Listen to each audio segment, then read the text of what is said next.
everyone, I'm Rachel here with Ari, and we're your hosts for the Merry Writer podcast. This week we're on episode 174, and we're asking, do you annotate your books? Before we dive into the topic, don't forget to subscribe to the podcast wherever you're listening if you haven't already. And if you enjoyed this show, please share it with your friends and feel free to write a review. So what exactly does it mean to annotate a book?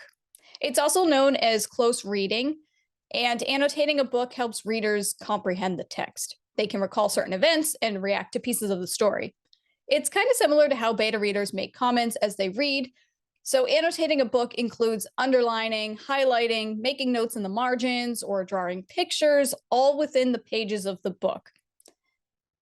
Now, I gotta be honest, this podcast episode is gonna be a little bit different because I don't annotate my books. I've always wanted to try it. And we're not saying whether or not you should or shouldn't annotate your books. I've always wanted to try it, but I've never wanted to mark up my book.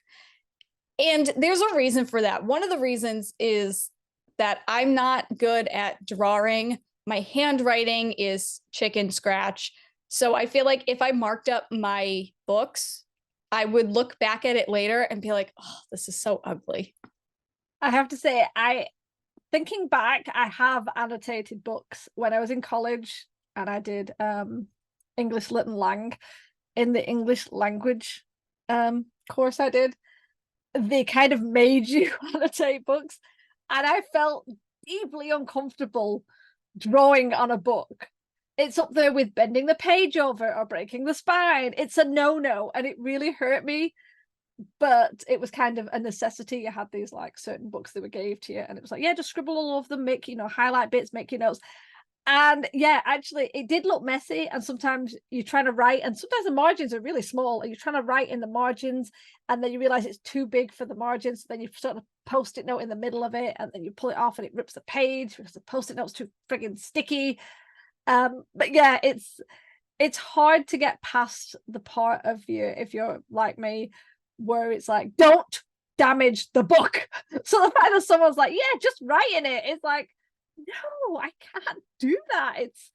It's hard, and I have to admit, I don't do it. Ever since I left college, I don't annotate in books, not physical books. I couldn't bring myself to do that. I couldn't bring myself to damage a book like that. You're right, yeah, because you can annotate digital books. I kind of forgot about that. Kindle, I think, has a special note thing where you can highlight sentences and make comments and things like that. But yeah, I never felt comfortable annotating books. I do think it's a really cool concept, though. This past year, when I was babysitting, the kid I watched, she had to read a couple of books for English class, and there would be a list of vocabulary words, and she would need to find them in the chapter and then define them based on the context of whatever sentence the word is in. So just to help us, find the vocab words, we would underline the vocab word in the chapter whenever we found it. And I didn't mind doing that. And I think I didn't mind doing it because it wasn't my book. I'll never see it again. But the reason I wanted to talk about annotating books is because I do think it's a really cool concept. And Ari, I don't know if you've ever seen this person. I saw them on TikTok. Their username is EasyCat. I don't know who he is, but I'll give him a shout out anyway. He's a wonderful content creator on TikTok, and he reads a lot of books and he has a lot of great recommendations. But he started annotating the Percy Jackson series, and he bought this specific set of colored pencils and markers and stuff, and he would go live on TikTok and read the chapter and annotate it, and he would underline things and he would write little comments and he would draw little lightning bolts in the margins and stuff. And yeah, that's the other thing, Ari, you mentioned about sometimes the margins were really small. My handwriting is huge. I do not know how to write little. So if I wrote directly in my book, it would just be, you would see the teeny tiny text, and then you would just see my big ass print writing, just being like, wow. And that's it. That's all. I did try annotating books once in a separate notebook, but then it got too much to try to read the chapter and then write separately in a notebook. And then sometimes you just get too into the book that you kind of forget that you're reading a book. You forget that you're supposed to be annotating it and making notes, that you just keep reading. So I think that would be my other issue, is that I would probably start annotating and then the rest of the book would be blank because I would just keep reading and I would lose all focus on actually making notes. Yeah, I can see that. It's not easy. I think when I was doing it in college, it was always a book that the teacher gave us that was just boring. So it wasn't one that dragged you in and made you want to read it. It was one of those that you had to absolutely dissect to the point where you just hated the whole thing. But going back to digital, I actually do annotate on digital and just literally mainly just the highlight. Sometimes I'll add comments, but mainly it's highlighting, and it's always non-fiction books, mostly writing craft books. And I realized it because I was reading a writing craft book and I really loved it. It was really good. It was really helpful for me. And about a quarter of the way in, it dawned on me that it's not as easy to flick back. If you had a paper copy in your hand, you can flick back. You could put bookmarks in certain pages if you want to remember and flick back through. In fact, actually, I'm gonna cut myself off just to say one of the things I used to do when I was like studying, if I didn't want to annotate a book that wasn't the one where they insisted I had to, I would use colored paper clips and put them on the pages on the line to remember. So it was like, blue would be for I have no idea. So many years ago. Like if I was trying to remember terms, it'd be blue. If it was for method, it'd be red, things like that. And I would just end up with like lots of little paper clips down each page. And it was very specific, like, like the largest piece of the paper clip was the bit I looked at, because obviously paper clips go on both sides, things like that. Just a random thing in case you wanted to remind yourself, use paper clips, people. But anyway, I digress. What was I talking about? Give me a minute. Yes, annotating digital books. So I was reading this writing craft book and I realized I could highlight it. And I have to admit, I went a little obsessive. So if you flick back through, there's so many highlights, but it found it really useful. And what I would do is I'd highlight in color, and then I would make sure to bookmark the page as well. I only did that halfway through when I remembered I could bookmark pages on a digital copy. But I have to admit, for non-fiction books where you want to go back to reference, I do love it for that. I would never do it on a hard copy. I just can't do that. But a digital copy, definitely, because I do think it's really good. And especially if you're just like scrolling through the pages, having those colors pop up is really useful. And while you can use, I think there's like 4 different colors on my Kindle. It's like, purple, yellow, blue, and green or something. I liked the idea of trying to say like, well, I'll use blue for this and yellow for that. It went straight out the window, and it was just whatever I could highlight, I would just highlight. That was it. So yeah, I definitely found highlighting a digital copy of a non-fiction book useful. That has reminded me I need to go back and look at those notes. This is what happens when you have a brain that just kind of runs off the tracks all the time. So I'm going to make a note to myself now to go back and look. But yeah, so yeah, I do actually annotate digital copies. I'm fine with that because it doesn't hurt the book like I think it does with a paper copy. I've never annotated a digital copy before. I knew you could do it, but I never did it because I feel like I would never go back and look at it. Because for me, I like physically turning the pages. So if I was looking for a specific thing, I know you can bookmark the pages and stuff, but I would probably forget like what information is on which page, and I would just be thumbing through my notes and stuff. And I like to take notes in a separate notebook. I know I kind of already mentioned this, but the more I think about it, the more I realize I still do this because I'm a dweeb and I read textbooks for fun. So I don't like mark up the textbooks, but I will like make notes in a separate notebook as if I'm still in school.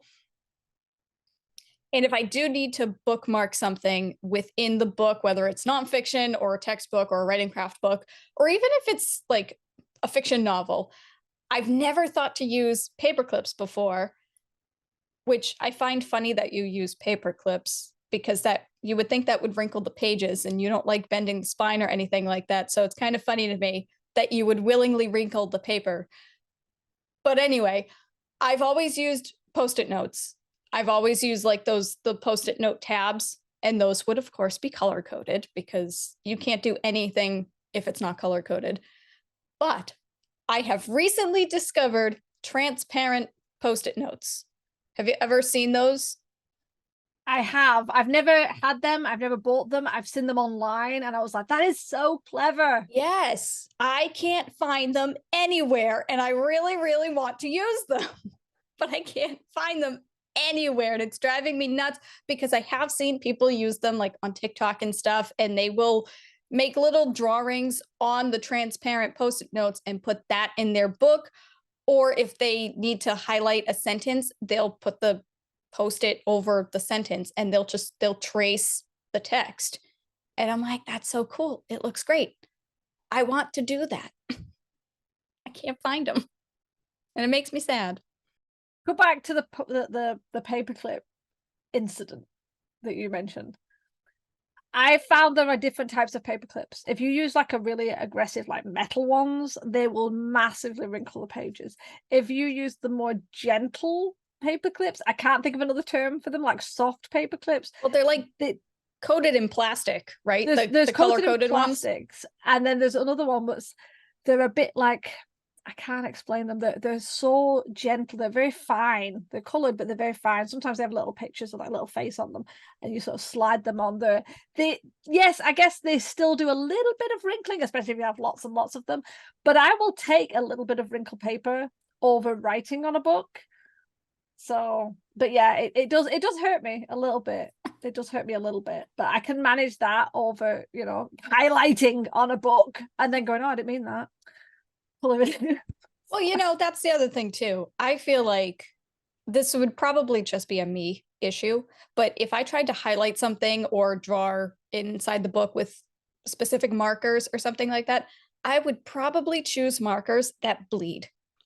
I would probably highlight a sentence, flip the page over, and then a different sentence would also be highlighted because it just bled through the page.